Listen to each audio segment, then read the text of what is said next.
Call the meeting to order for Tuesday, January the 20th, 2015, for the Board of Mayor and Alderman meeting.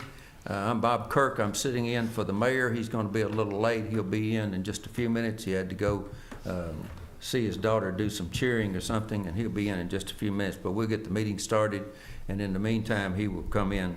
So if you all stand, let's stand and lead the Pledge of Allegiance. Flag. I pledge allegiance to the flag of the United States of America and to the republic for which it stands, one nation, under God, indivisible, with liberty and justice for all.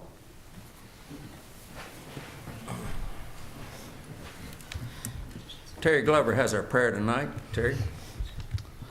Our most gracious Heavenly Father, we want to thank you for the many blessings you've given us. Help us to recognize those blessings. Some of them we take for granted till we sit down and think about them. Thank you for the freedoms of being able to walk up and down the street and to pick what churches we attend, and many other freedoms we say we have in Dyersburg. Dyersburg is a very giving community, and we hope that we will continue that. Help those that are meeting challenges. Some are physical, some mental,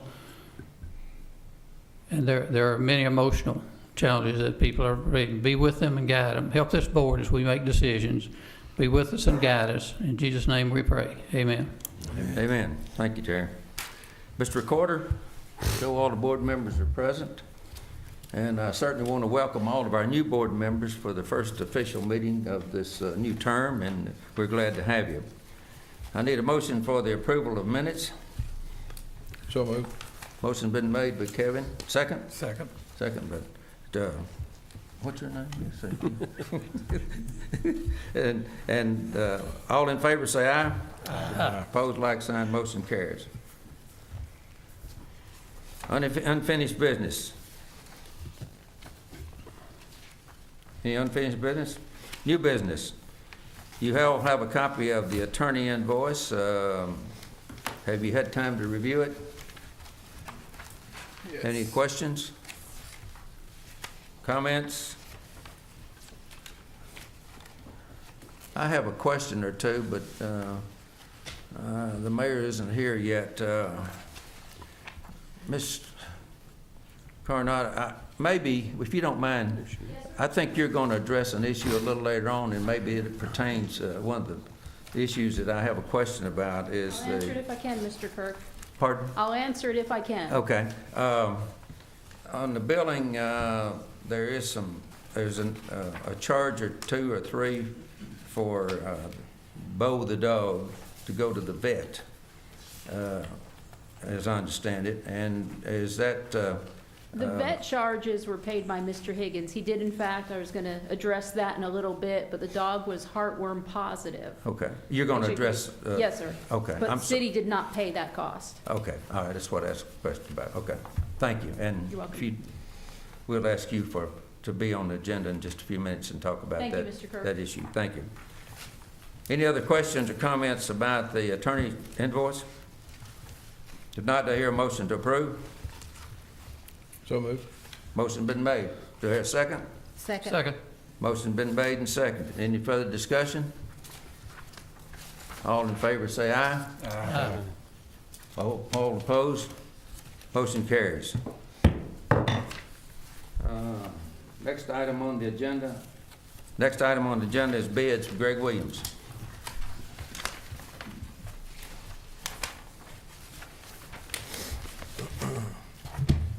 The bid I have tonight is for the street department. It is for phase 2 of the 2010 disaster recovery project. This entails installing storm drainage that will run from Tucker Tire down to Cliffco and empty into the river system there. There was $297,344 left over in the 100% CDBG grant to be used for this project. Notification was given through the State Gazette and local plan rooms. I had 2 no responses, a high bid of $325,450 and a low bid of $280,315 from Cliffco. So my recommendation to make the award to Cliffco of Dyersburg. Do I hear a motion to accept this bid? Almost. Second? Second. Motion been made and seconded. Further discussion? And that is 100% grant, right? That's correct. Okay. Greg, I have a question. What about the time for completion of this particular project? 180 days. 180 days? Mhm. Okay. Any further discussion? All in favor say aye. Aye. Opposed, like sign. Motion carries. Next item on the agenda, next item on the agenda is a Finance Committee meeting Tuesday, January the 20th. Chairman Kevin Cheney. Thank you, Mr. Kirk. The Finance Committee met Tuesday, January 20th at 10:30 a.m. at the City Hall upstairs conference room. Committee members present included Mayor John Holden, Alderman Terry Glover, Alderman Kevin Cheney, and Alderman Bob Kirk. Staff and others present: Steve Anderson, City Treasurer; Alderman Mike Morgan; Greg Williams, Purchasing Agent. Mayor Holden opened the meeting with a prayer. Following the prayer, Mayor Holden continued the meeting by stating this was the first meeting of the Finance Committee for the year of 2015. He proceeded to inform the group the need to elect a chairman, refinance the bonds, and any other properly presented business. A motion was made by Alderman Bob Kirk nominating Alderman Kevin Cheney as chairman. The motion was seconded by Alderman Terry Glover. The motion passed with a full committee vote. Following the election of Chairman Cheney, the meeting was open to the discussion of the following: new business, refinance the bonds. Mr. Anderson discussed the recommendation to approve as a resolution. The resolution authorizing the issuance of general obligation capital outlay refunding notes of the City of Dyersburg, Tennessee, in the aggregate principal amount not to exceed $2,215,000 in one or more series. Making provision for the issuance, sale, and payment of the said notes, establishing the terms therefore, and the disposition of the proceeds therefrom, and providing for the levy of taxes and the payment of the principal of premium, if any, in the interest of the notes. Mr. Anderson stated the refinancing was the intent of the city to reduce the interest on monies borrowed in the 2007 public school projects and other capital outlay. He noted that Cumberland Securities had negotiated a very desirable interest rate with a local bank that would reduce the interest from 3.68% to 1.25%. The savings will be approximately $100,000 for the City of Dyersburg when the note expires in 3 years. A motion was made by Alderman Bob Kirk to approve the resolution to be presented before the full board Tuesday, January 20th, 2015 at the regularly scheduled Board of Mayor and Alderman meeting. The motion was seconded by Terry Glover, and the motion passed at unanimous vote. There were no other business, and I guess a motion would be in order to pass the resolution out of the committee today. Make the motion that we do so. Motion been made by Alderman Cheney. Do I hear a second? Second. Motion been made and seconded. Let's open it for discussion. Steve, can you come down and maybe answer some of the questions, if there are questions concerning these refinancing of these bonds? Are there any questions for our city treasurer? I do. I have one. Okay. Two. All right. I was hoping Scott would be here, but he's apparently not going to be here tonight. Is No, that sir. correct? As far as I know, he's in Knoxville. Okay, to reinforce what was discussed this morning at the Finance Committee meeting, it's for 3 years, refinancing these two issues. It's the life of the notes will be the same as it was when we issued them in 2007. It's not extending the time Okay. period of, as far as So payment. it's 2018, is that yes, sir. correct? Of savings of, I've got 106,100 about that, Yes, is that sir. correct? Yes, sir. Okay. Are there any hidden cost assessed to the city other than the cost of issuance, like by Cumberland Securities or Mr. Gibson for No, sir. consulting or advising, or the only cost to the city would be the cost of issuance? That's right. And that's built into the That 2.215 million, those costs are built into that. Okay, and number. one of them's 5,792.40, and the other one is 91,9072. So That sounds that's right. all it costs the city. Yes, sir. Okay, and the guaranteed interest rate not to exceed 1.25% at bidding. Yes, sir. Is that correct? 1.25% is what the, Be the maximum. yes, sir. Okay. Any other questions? So we're going down from 3.68% down to 1.25% as far That's as the right. interest rate. Is over the next 3 years, it's going to save us about $106,000. 106,000. Okay. Any other questions for our treasurer? Motion's been made. Let me ask you another. Okay. Does this include the motion include the resolution that we had to pass? Yeah, I think Yes, that's what. okay. Okay. Mhm. Yes. Any other discussion? All in favor say aye. Aye. Pose like sign. Motion carries. Miss Christine, would you mind coming down and give us a report on on Christine Coronado with Lanham Associates?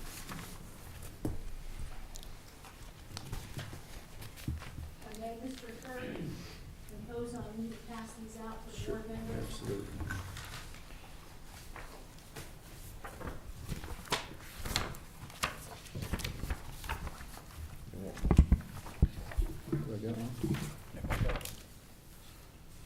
Did I give you enough? No, I don't think so. It's all right. No, you have another one? Please come with extra copies. How many did I short you? Everybody, you got one? I got one. Everybody have? All the board members have a copy? Yes. Thank you. Mr. Kirk, what I've done, there's been a lot of talk about Bo the vicious dog. Yes, ma'am.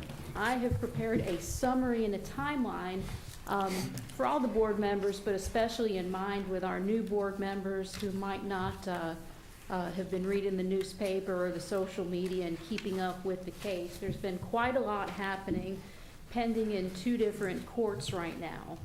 And so I've tried to do it just as brief as I possibly can, but there's been a lot of litigation going on about this dog. The Yes. timeline's just a couple of pages, and Mr. Kirk, with your permission, I'll Sure, go go ahead right and ahead. read it. Okay. Sure. On September 19th, 2014, the defendant, Danny Higgins, was issued a citation alleging that the defendant was in violation of the City of Dyersburg's what we call the Vicious Dog Ordinance, Section 10220 of the city's ordinance. The citation indicated that the dog Bo had killed a pet duck and chased a young boy into his home. Police report also indicated that the dog approached an animal control officer and the city police officer who were on the scene in a menacing or aggressive manner. That in and of itself constitutes a separate violation of the city's ordinance. Commensurate with the city's standard practice of attempting to resolve these matters as expeditiously as possible, the city offered Mr. Higgins the opportunity to obtain a permit or alternatively to surrender the dog to someone outside of the city limits. Mr. Higgins refused the offer, so the citation was set for a trial. Our office prosecutes all of the city ordinance violations. Routinely, we're in court prosecuting violations of the city's property maintenance code as well as the vicious dog ordinance. The first time we come into court, we always try to resolve these, and 90% of the time we can resolve these the very first time they come to the city court. As a standard rule, we always, number one, will offer an opportunity if facts and circumstances look and appear to be a violation, a per se violation of the city's ordinance, we offer the defendant a time to accomplish the requirements under the city's ordinance of keeping and maintaining a vicious dog within the city limits. Those are generally, the dog has to be on a leash and muzzled. If it's going to be outside, it needs to be in a pen. There are some specific requirements for the construction of that pen, all designed to keep the public safe from vicious dogs running rampant in the city limits.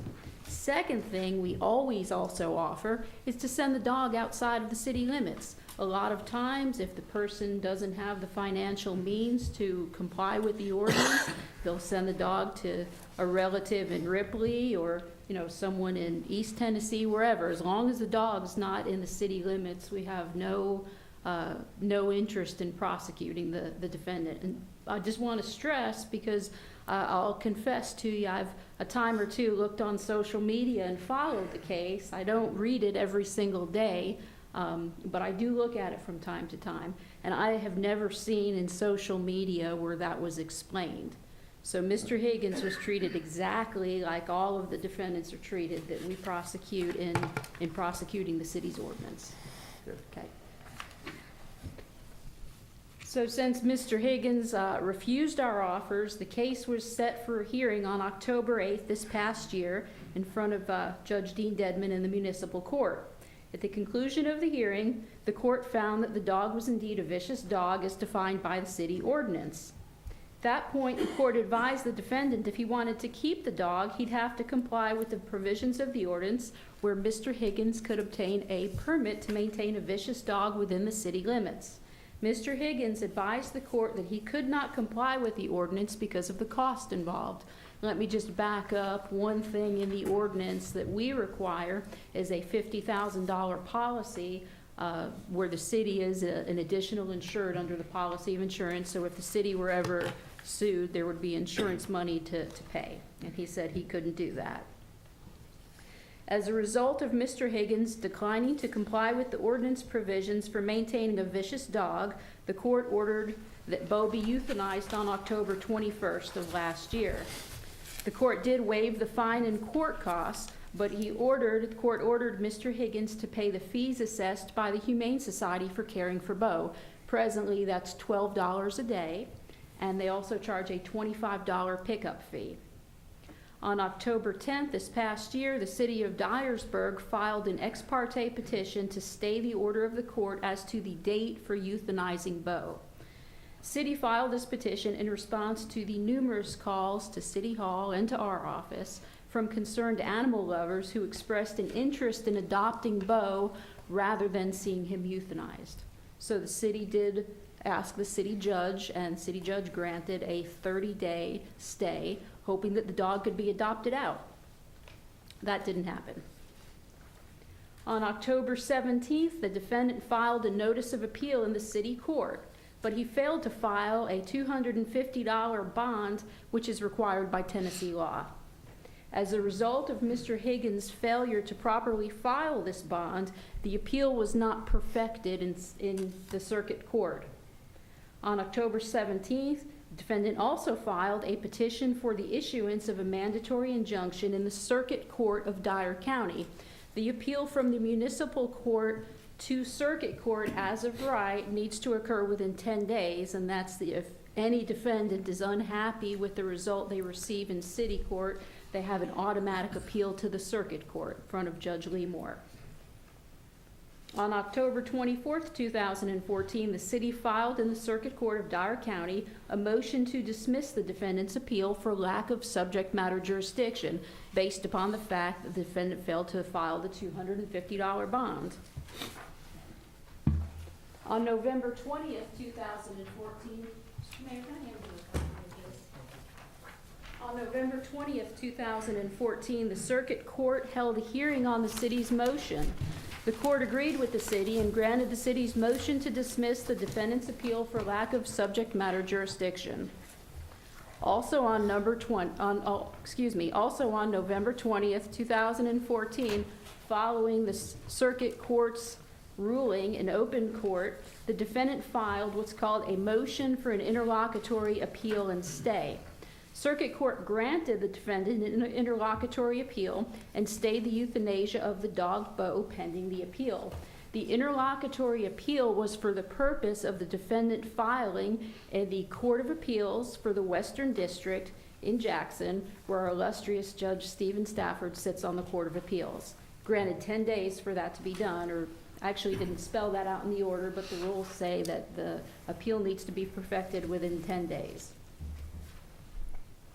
On November 26, 2014, the defendant filed a motion for extraordinary declaratory and injunctive relief, dismissing the citation and vacating the order of the city court with supporting memorandum. On December 10th, the city filed a motion to strike the defendant's motion for extraordinary declaratory and injunctive relief on the basis that the motion that the defendant filed was frivolous and lacked merit. On December 18th, the city filed a motion for a bond in the circuit court requesting the court to order the defendant to post a bond for the stay on appeal. This would be for the purposes of ensuring that the Humane Society received the restitution that they're entitled to, the $12 a day and the $25 pickup fee. This has pended so long, I believe their costs are around $1,000 right now. On January 2nd, 2015, the defendant filed a motion to vacate the judgment and to dismiss and for a declaratory judgment in the municipal court. So that's the defendant, Danny Higgins, going back to the municipal court and filing yet another pleading. In response to our firm's letter to defendant's counsel and proposed motion, we sent a letter with a motion that we were going to file in court advising the defendant that if they refused to withdraw the motion that they had filed for the extraordinary declaratory and injunctive relief, if they refused to file it, that we were going to be seeking sanctions against their attorneys. In response to that, on January 5th, they did withdraw that motion. The time for the defendant to perfect the interlocutory appeal granted by the circuit court on November 20th has now expired, and the defendant did not file the appeal in the appellate court. Throughout these proceedings, the city has only filed 2 pleadings in which the city was the initiator. The first was the city's ex parte petition to stay the euthanasian Beau, filed early on in the proceedings in response to all of the phone calls to City Hall with concerned citizens who wanted to adopt the dog rather than see him euthanized. The second pleading was the motion to require the defendant to post a bond in an amount sufficient to ensure that the Humane Society received their cost to be reimbursed for caring for Beau. During the time in which Beau was housed at the Humane Society, it was discovered that Beau was suffering from a severe infestation of heartworms. Mr. Higgins was informed of Beau's condition and requested that Beau receive heartworm treatment, and Mr. Higgins did agree to be responsible for those costs. The treatment is ongoing. He's been treated twice now. He goes back tomorrow for another treatment. The city has not paid any of those With all the costs. costs incurred by Mr. Higgins? Yes, All the costs Mr. Kirk. incurred by Mr. Higgins? Yes, sir. Okay. I know that's a lot of fancy lawyer words in there. What this boils down to, Mrs. Alderman and the board, that currently there's a motion to vacate the judgment and to dismiss and for a declaratory judgment that's pending in municipal court. We were in court today on a status, and the judge has set that for a hearing for February 3rd. Additionally, there's a motion requiring the one that I had spoken about to set a bond in circuit court, and that's pending, scheduled right now, January 30th before the circuit court. Those are the only 2 motions pending right now. There is nothing that's been filed in the appellate court for the Western District. Is there, I ask a question, is there, was any discussion at the court about the possibility of Mr. Higgins relinquishing ownership or giving up ownership so that that Beau could be adopted out? Not in court, but among the attorneys, Mr. Kirk, we have offered that numerous times, and he's yet to agree. He has not agreed to it. Okay. And we're, as far as I'm concerned, it'd be up to the board, but I'd still be willing to recommend to the board to allow this dog to be adopted out to someone outside the city limits, just to stop all of the litigation.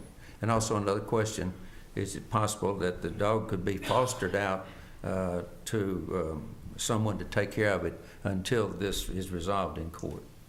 Or has it been in discussion along that There's line? been a discussion of that, but that would be against our recommendation. At this point, Mr. Kirk, we're enforcing the city's ordinance. I'm afraid we'd be setting a precedent.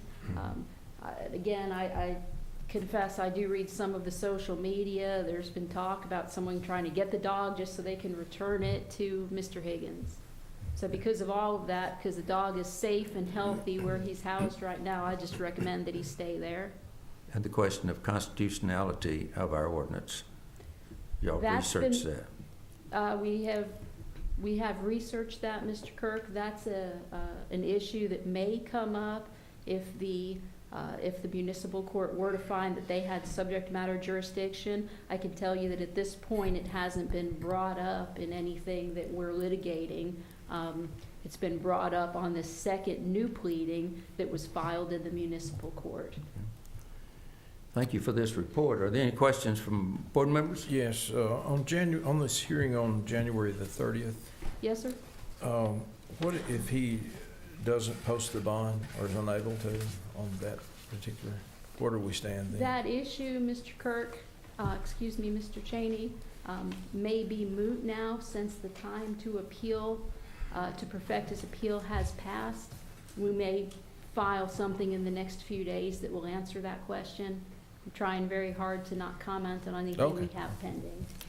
I got a question. Is there any way that the state could find that the city ordinance is null and void? And if that's the case, No, where do we go from there? I think that a court could ultimately find that, city ordinances can be challenged in court, but it has to be done a certain way, a proper way. It has to be brought up in the lower court, and that was not done in this case.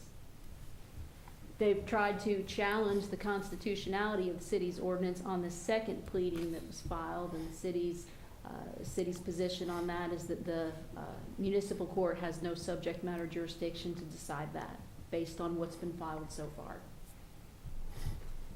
Other questions?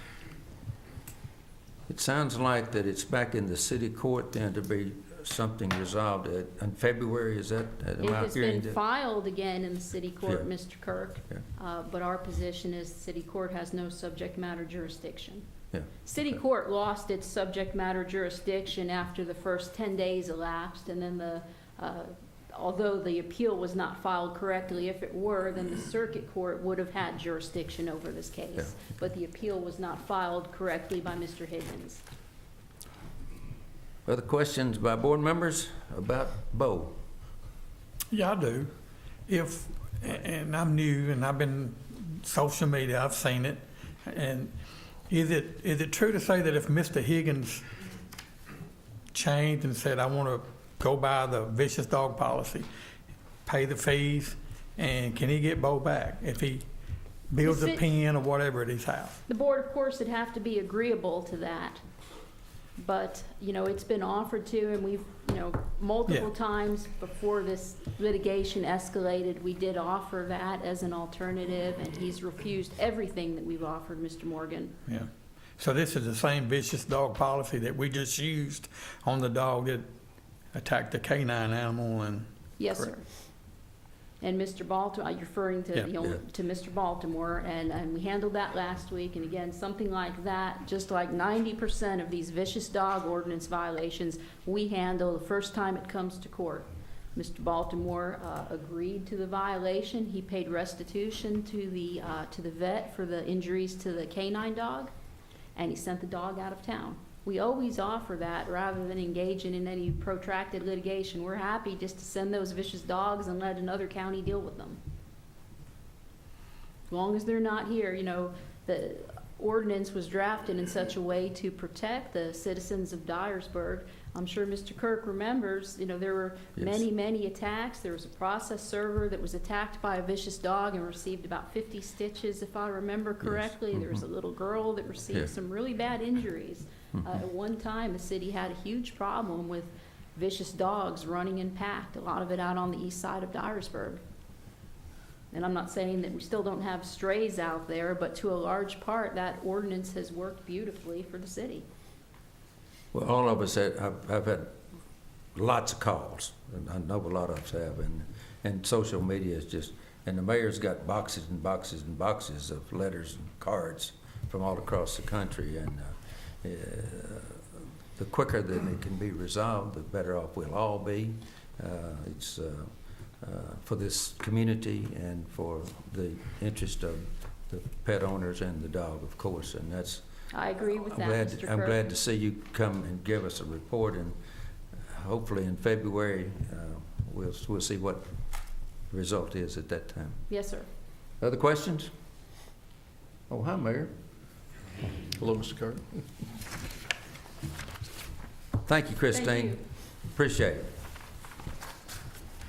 This time we'll have the report from Alderman. Bill Eskew. I've got nothing to report. Okay. Yeah, I've had a couple of calls today. Mr. Bob Jones, I'd like to address, if you could address a couple of questions here. I had 2 calls after lunch today. One guy was very nice, but I had a lady call that was somewhat less than understanding. She was tied up in City Hall for quite a long time in a long line, Yes, sir. and you had one window open. Can you address that so I don't have to? Well, not being there probably when that took place, I'll do my best. We had an inordinate amount of customers come into City Hall today, and possibly due to the holidays that took place on Monday. We have our usual number of staff that were there. The customer in question that you're referring to may have come in during the time that approached during our time that we're trying to attend to our lunch periods, basically between 10 and 2 o'clock. We do have staff that go to lunch as late as 1 o'clock and they return at 2. Basically, all of the full-time staff were there and available to deal with the number of people that were coming in to address their particular needs. We had a lot of people there today, especially because of our cutoff period. Yeah. A lot I of think people. that may have been one that was involved in that. It could have been, and I know we had whenever there's a cutoff involved in the services of the utilities with customers, it's for a variety of reasons, and many customers are very understanding about what took place, and they want to resolve the issue as best they can. And we had that very comfortably with a lot of customers today, but unfortunately there are those customers who do come in and they have issues and concerns, and it doesn't work out very quickly for them, and it ties up the line significantly. Excuse me, but was there any way from 12 to 1 when most people get their lunch hour to keep 2 windows open? You mean two staff at the counter? Yes, sir. We do try to do that. We didn't do it today, and we had that cutoff list that went out, and this lady in particular was on a very limited time, and she's in here in the lines all the way out to the elevator, she said. So is there a way you could look at that maybe and reallocate the time on these particular days? Yes, sir. That today wasn't a predictable day. Usually our predictable days are around the first of the month. First, second, and third of the month will usually be our very high impact days when we have a lot of customers that do come into City Hall. And depending upon how the first of the month occurs, it could be actually the last day of the prior month, 30th, 31st as an example. And but we'll be glad to look at that to see if we can reallocate some of the time. I appreciate that. I will add, if I can, we've had a couple of part-time staff that have helped us immensely. One has, both our college students, one has had to go back to school. The other one is continuing with us. She's a student at Dyersburg State. Today is not her day that she's able to be with us. She can work with us on Monday, Wednesdays, and Fridays, and that she's very talented, and that makes certainly makes a big difference. I am working with human resources to see if I can acquire another part-time person to work, especially between 10 and 2 o'clock. Okay, that's very good. Thank you. Mike. Yes, I got a couple of things that have been brought to my attention with the street department. I see James is here, and I'm glad James is here. I'd like to ask you.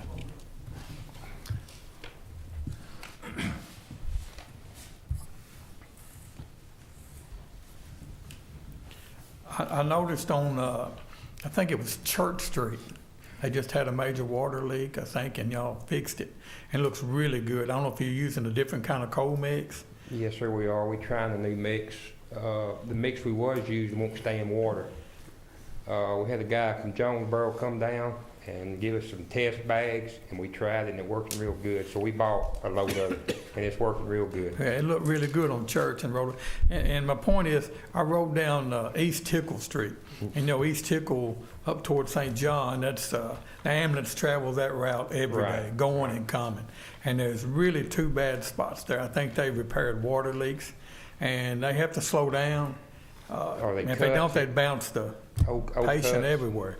I'm just wondering if y'all could maybe look at those 2 spots and try that new cold mix, it can make it easier a little bit. Yes, sir, we can try that. Yeah. And I had a call about a ditch on Longfellow. If you turn on Longfellow off of East Court, you know, when you get to that ditch, the first ditch you come to, Yes, I sir. can't remember, right there on the right is concrete, brick, and everything just piled up in there. And the gentleman told me that we'd done work on the east side of it and on the west side, and his had never been touched. Okay, we'll Can you at look at that and Yes. see if we can do something? Yes, sir, we'll look at it. I appreciate it. Okay. Thank you. Thank you. That's all. Thank you, Mike. Dennis? I don't have anything. Ms. Carolyn? No, sir, don't. Preacher? Don't have anything, Bob. Mayor? I don't have anything, Mr. Kirk. Thank you for chairing this meeting in my late arrival. I appreciate it. Yes, sir. No other business. We stand adjourned.